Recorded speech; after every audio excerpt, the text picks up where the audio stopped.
অবশ্যই পারি। হিন্দু আর মুসলমান নাই, এখানে অনেকেই উপস্থিত আছেন। আমি আপনাদের কাছে অনুরোধ করব, আমার সদস্য সচিব প্রথমবারই বলেছে আমরা সন্ত্রাস, মাদক এবং নৈরাজ্যের বিরুদ্ধে আমরা লড়ে যাব।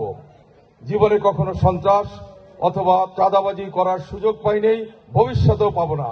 আমার সদস্য সচিব আবু হাসান খান সবসময় চাঁদাবাজি, মাদকদ্রব্য এবং সন্ত্রাসের বিরুদ্ধে। আমরা বর্তমান যে টিমটি আছি, আমরা আপনাদের প্রতিশ্রুতি দিচ্ছি, কথা দিচ্ছি, যে কোনো সন্ত্রাস, যে কোনো অনিয়মের বিরুদ্ধে আমাদের কাছে যদি কোনো কমপ্লেইন আসে, এটা আমরা শক্ত হাতে অবশ্যই প্রতিহত করব। আমার ভালো লেগেছে শ্রীরামকাঠি বাজারের বণিক সমিতির বড় ব্যবসায়ীরা আমার সদস্য সচিবকে চিনে না। ওনাকে চিনবে কি কারণে?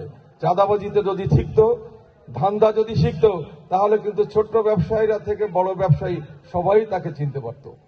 যাই হোক প্রিয় ভাইয়েরা, আজকের এই পুরস্কার অনুষ্ঠানে আপনারা যারা এসেছেন, নাজিরপুর উপজেলা বিএনপির পক্ষ থেকে সবাইকে ঈদ পরব উত্তর ঈদের শুভেচ্ছা জানাচ্ছি। ঈদ মোবারক, ঈদ মোবারক, ঈদ মোবারক। আপনারা সবাই ভালো থাকেন, সবার জন্য দোয়া থাকলো। আসসালামু আলাইকুম।